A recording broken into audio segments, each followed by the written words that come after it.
तो बेटा आज हम इलेक्ट्रोकेमिस्ट्री की क्लास को और आगे बढ़ाते हैं। पिछली क्लास के अंदर मैंने आपको उदाहरण नंबर 3.1 छोड़ा था, जो ऐसे था Mg फिर Mg+2, इसकी सांद्रता 0.130 मोलर दे रखी थी। फिर लवण सेतु था, Ag प्लस आयन की सांद्रता 0.0001 मोलर थी, फिर Ag आयन था। तो इस दी गई सांद्रता पर आपको इसका ई सेल फाइंड आउट करना है। क्या फाइंड आउट करना है? E cell. तो ई सेल के लिए मानक, आपको पहले मानक लेना पड़ेगा। तो मानक ई सेल तो आप कैसे निकालोगे? आप जानते हो, वैसे दिया हुआ था प्रश्न में, मानक ई सेल 3.17 वोल्ट आपको दिया है, गिवन है। ओके, और वैसे आपको गिवन नहीं भी होता है तो आप सारणी में इनके इलेक्ट्रोड ई कैथोड माइनस ई एनोड करके निकाल भी सकते हैं। ठीक है। अब मैंने आपको नेल्सन समीकरण बताई थी कि कैसे लिखते हैं।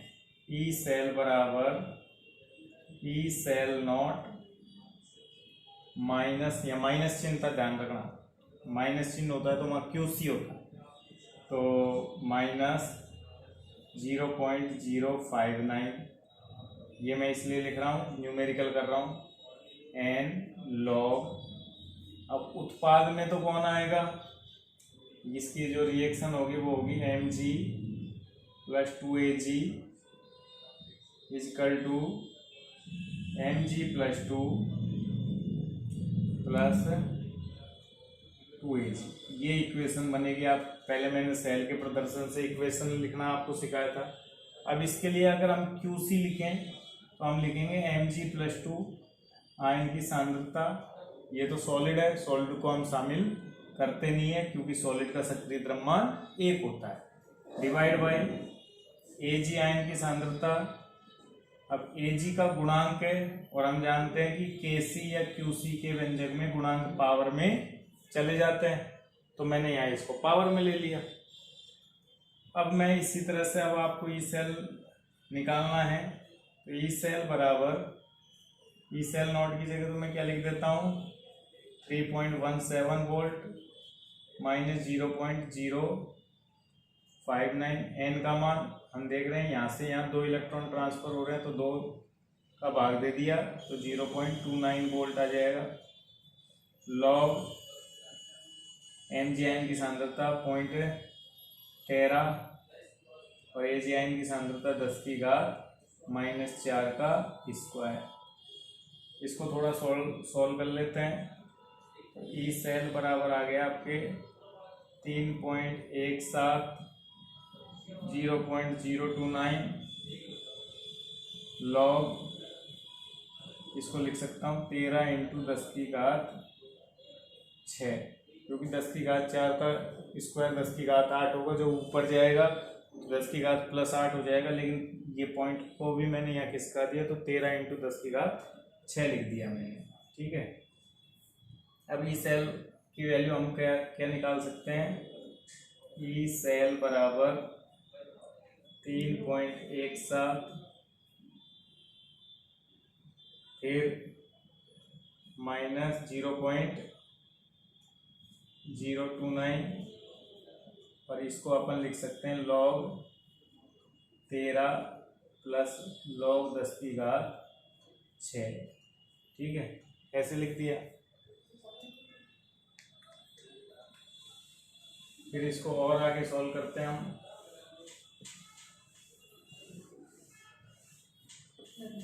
तो और आगे सॉल्व करने पर ई सेल की वैल्यू आ जाती है, ई सेल बराबर 3.17 माइनस 0.029 और log 13 प्लस 6 log 10 घात आगे और log 10 की वैल्यू 1 होती है, तो ई सेल बराबर आ गया आपके 3.17 माइनस 0.029 log 13 का मान मैं कंसीडर कर लेता हूँ 1.029 1.3 के करीब होता है, क्योंकि log 10 का मान होता है 1, तो log 13 का मान थोड़ा सा ज़्यादा ही होगा, तो इतना कर लिया। यहाँ आएगा 6 और इसका मान log 10 का मान 1 होता ही है। तो इस सेल की जो वैल्यू आ गई हमारे पास 3.17, 0.029 और ये आ गई 7.13। 6 में 1 जुड़ गया तो 7.13। इसको थोड़ा मल्टीप्लाई कर लेते हैं, तो 9×7 = 63। इसको मल्टीप्लाई कर लेते हैं, तो इसको 3 मान लेता हूँ मैं, 0.03। 3 को इससे गुणा तो 3 तिया 9, 3 एकम 3, 3 7 21। पॉइंट कहाँ लगेगी, 0.03 था ये, और ये 0.4 के बाद लगेगी तो 0.2139 आ गया। इसको अगर माइनस करोगे आप इसमें से तो आपके 2.96 वोल्ट के करीब ये आ जाएगा, और यही राइट आंसर है। तो ऐसे क्वेश्चन को देखो ऐसे सॉल्व करना होता है, बिल्कुल सेम एज दिस। पाठ निहित 3.5 क्वेश्चन भी है जिसे आप करें, उसके बाद अभ्यास का 3.5 क्वेश्चन भी है। मैंने कहा था उसी के लिए मैंने ये क्लास स्टार्ट की है। अगर आप उस क्वेश्चन को सही सॉल्व करके पूरा मुझे भेज सकते हैं तो आपको मानेंगे कि हमने सेल सीख लिया है। अब हम सेल से रिलेटेड नेक्स्ट आगे वीडियो को जारी करते हैं, आगे बढ़ाते हैं वीडियो को। तो अब अगला एक जो पॉइंट है सेल से रिलेटेड वो है सेल, मानक सेल विभव और साम्यावस्था स्थिरांक में संबंध। मानक सेल विभव यानी ई सेल नॉट एवं साम्यावस्था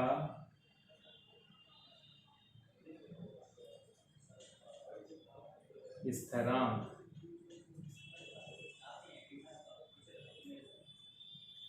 के सी में संबंध, ये अगला है हमारा। तो बेटा हम जानते हैं कि जैसे ही हम, ये गैल्वेनिक सेल है,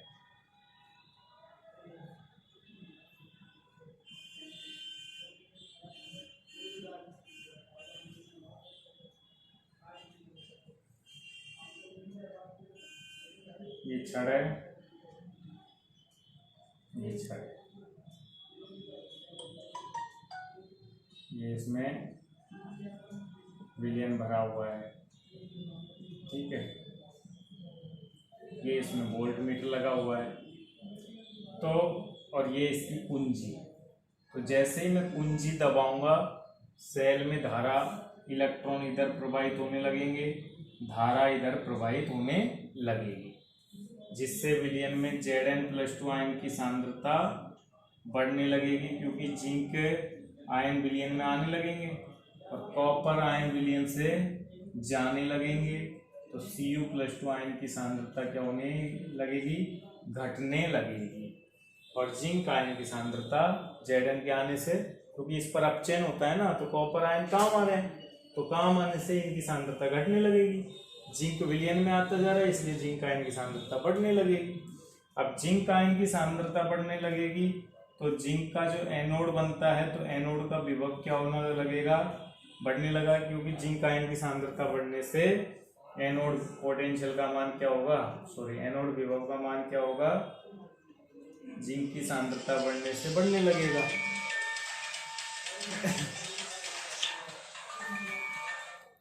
हेलो,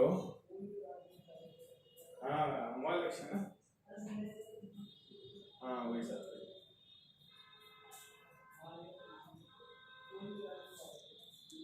तो जिंक आयन की सांद्रता बढ़ने से एनोड विभव का मान भी बढ़ने लगेगा, और इधर Cu+2 आयन की सांद्रता घटने से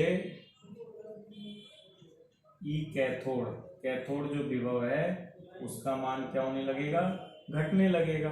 तो हम जानते हैं कि एक स्थिति ऐसी आएगी जब ई सेल जो हम निकालते हैं ई कैथोड माइनस ई एनोड से, तो एनोड तो हम जानते हैं बढ़ रहा है और कैथोड घट रहा है। तो अभी ये ज़्यादा होता है और ये कम होता है, इसलिए धारा उच्च विभव से हाई पोटेंशियल से लो पोटेंशियल की ओर बहती है।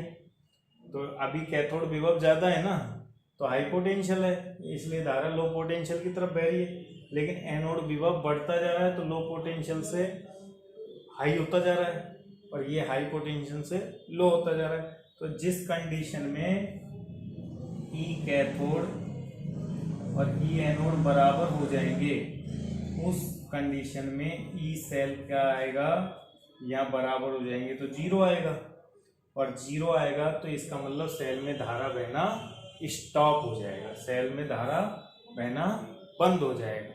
और सेल में धारा बहना बंद हो जाएगा का ये मीनिंग आएगा कि सेल जो अभिक्रिया है, ये वाली जो अभिक्रिया है, हम जानते हैं Zn solid plus Cu+2 equal to Zn+2 plus Cu+2, ये अभिक्रिया इक्विलिब्रियम कंडीशन पे आ जाएगी। और इक्विलिब्रियम कंडीशन पे हम जानते हैं जिंक आयन की सांद्रता बढ़ना बंद कर देगी, कॉपर आयन की सांद्रता घटना बंद कर देगी और सांद्रताएं नियत हो जाएगी। और वही तो कंडीशन साम्य अवस्था की अवस्था होती है।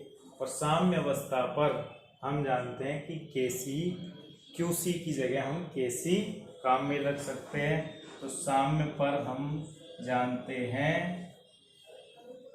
कि Zn+2 आयन की सांद्रता और कॉपर Cu+2 आयन की सांद्रता का जो अनुपात है वो स्थिर हो जाएगा, कांस्टेंट। और कांस्टेंट किसके बराबर हो जाएगा, Qc ना बल्कि Kc के बराबर हो जाएगा। और ऐसी स्थिति में हम संबंध की गणना कर सकते हैं। तो यहाँ हमने क्या क्या सीखा वो मैं एक बार आपको बोल के बता देता हूँ कि हम ये गैल्वेनिक सेल जो ले रहे हैं, तो गैल्वेनिक सेल के अंदर जब सेल परिपथ को बंद किया जाता है तो सेल में धारा बहना शुरू हो जाता है। जब सेल परिपथ को बंद किया जाता है तो सेल में धारा बहना शुरू हो जाता है। ऐसी स्थिति में जिंक आयन की सांद्रता धीरे धीरे बढ़ने लगती है, जिससे एनोड विभव का मान भी धीरे धीरे बढ़ने लगता है। ठीक उसी प्रकार Cu+2 आयन की सांद्रता धीरे धीरे घटने लगती है, जिससे कैथोड विभव का मान भी धीरे धीरे घटने लगता है।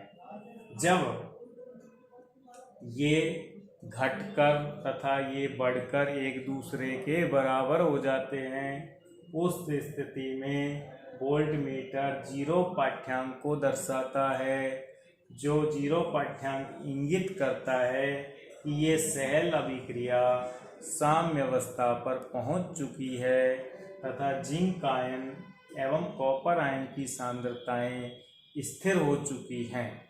और यही अवस्था अभिक्रिया की साम्य अवस्था कहलाती है।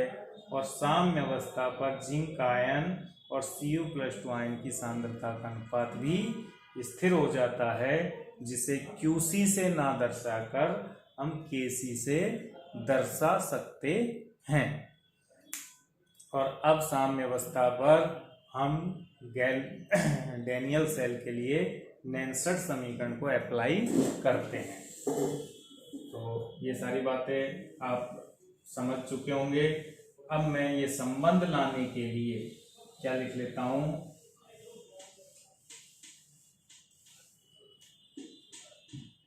साम्य अवस्था पर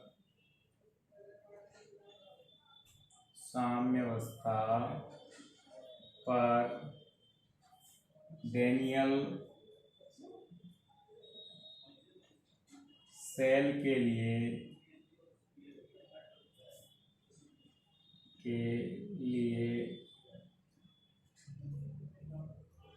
नैनसट समीकरण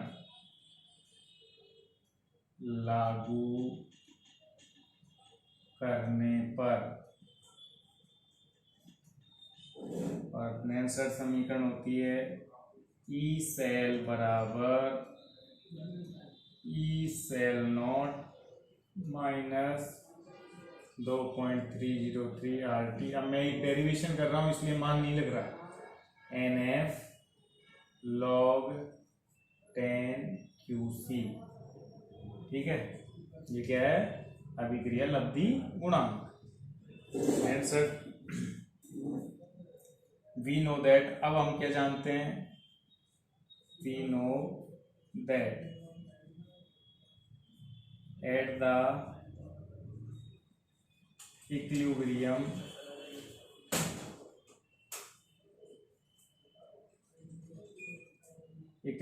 पर हम जानते हैं कि ई सेल का मान तो क्या हो गया? 0 हो गया, और ई सेल का मान 0 हो गया। QC बराबर क्या हो गया? Zn प्लस 2 आयन की सांद्रता और Cu प्लस 2 आयन की सांद्रता विल बी कांस्टेंट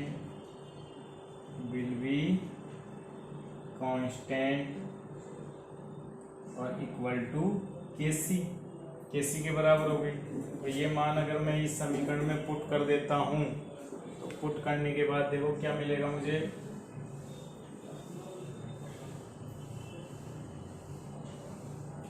तो ये मान मैं पुट करता हूँ तो ई सेल की जगह तो मैं 0 पुट कर देता हूँ।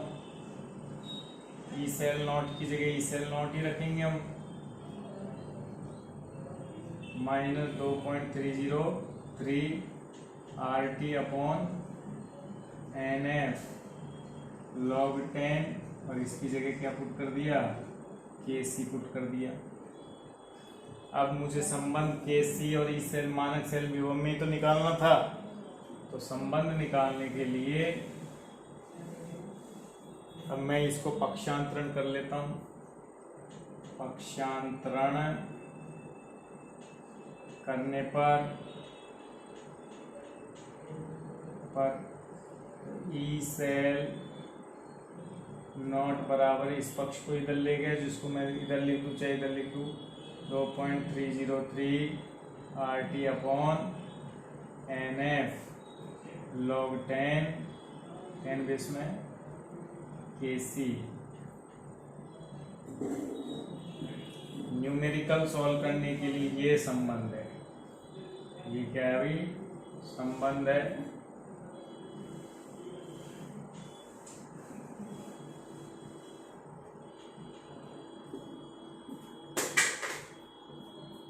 इसको मैं एक तरह से और लिख सकता हूँ। ये 2.303 को log 10 में शामिल कर लूँ तो अपन क्या लिख सकते हैं?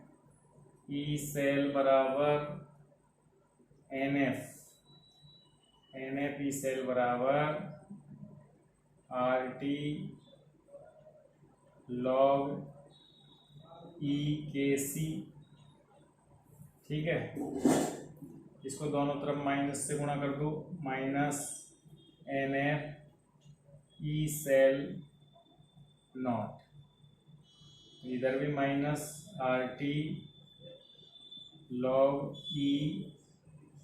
Kc। ये 2.30 इसके अंदर गया ना इसलिए लिखा है। इसको हम लिखते हैं delta G not minus NEF E cell को क्या लिख सकते हैं? चूंकि डेल्टा जी नॉट बराबर हो गया minus NF E cell not, ठीक है।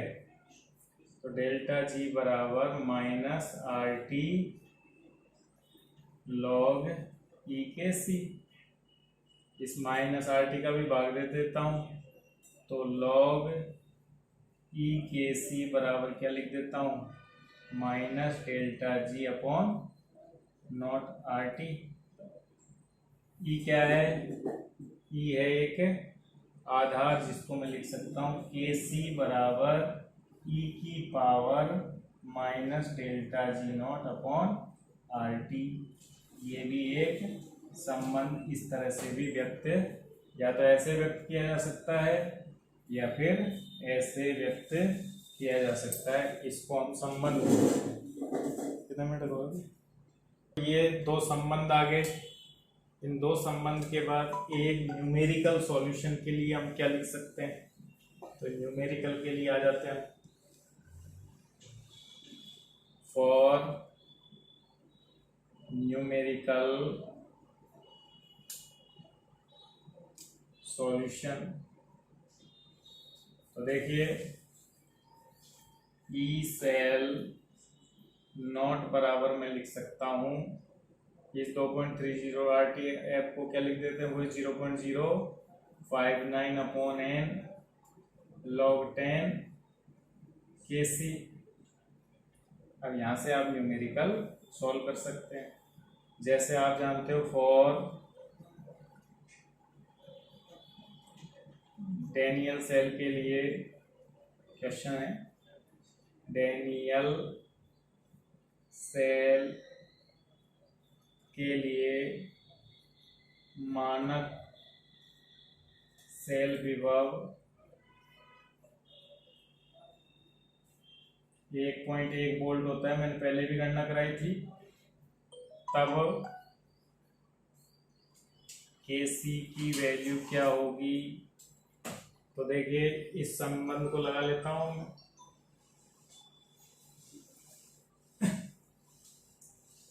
न्यूमेरिकल के लिए मुझे ई सेल नॉट का मान 1.1 वोल्ट आ गया, 0.059 एन हम जानते हैं 2 होता है, log 10 आपके Kc निकालना है। तो log 10 Kc निकालने के लिए आप क्या करोगे, 1.1 इंटू 2 बटा 0.059, इसको सॉल्व करोगे तो यह आएगा लगभग 37 पॉइंट कैलकुलेशन, तो ये आएगा, आप डिवाइड करोगे तो 37.28। अब देखो यानी इसका मतलब ये है log 10 Kc बराबर 37.28 आया। अब मैंने बताया कि Kc निकालने के लिए आप क्या करोगे, एंटी लॉग लेना पड़ेगा आपको 37.28 का। तो मैंने दो तरीके बताए थे, दशमलव के आगे के अंक को तो कहाँ ले जाते हैं, पावर में, और इंटू 28.28 किसके लॉग का मान है ये देखते हैं। तो 0.28 किसके लॉग का मान हो सकता है, अपन जानते हैं log 2 का मान क्या होता है, 30/10। ये 30 से तो कम ही है ना, तो ये मैं मान लेता हूँ 0.28 मान होगा 1.9 का। तो हमारा उत्तर आ गया Kc बराबर 1.9 इंटू 10⁻37। तो ऐसे हमने एंटी लॉग भी सॉल्व कर लिया। अब बिल्कुल आपको मैं क्वेश्चन बता देता हूँ, आप एक तो 3.2 उदाहरण देखेंगे, अगर दिक्कत आए तो पूछना। एक 3.7 है, लगभग 7 है या 8 है, देख लेना, पाठनीत है, ठीक है। और एक 3.4 भी है अभ्यास का 3.4 होगा या 3.5 होगा अभ्यास, जिसमें आपको Kc की गणना करवा रखी है। वो सारे क्वेश्चन अब आप कर सकते हो। और इसी के साथ ये चैप्टर भी, मतलब विद्युत रासायनिक सेल भी आपका खत्म हो गया है। और इन क्वेश्चनों को मेरे को व्हाट्सएप कीजिए आप करके। तो ये आपका विद्युत रासायनिक सेल मैंने बिल्कुल कंप्लीट कर दिया है। एक दिन और हम प्रॉब्लम को दे देंगे, फिर उसके बाद विद्युत अपघटनीय सेल को स्टार्ट करें। ठीक है, थैंक यू।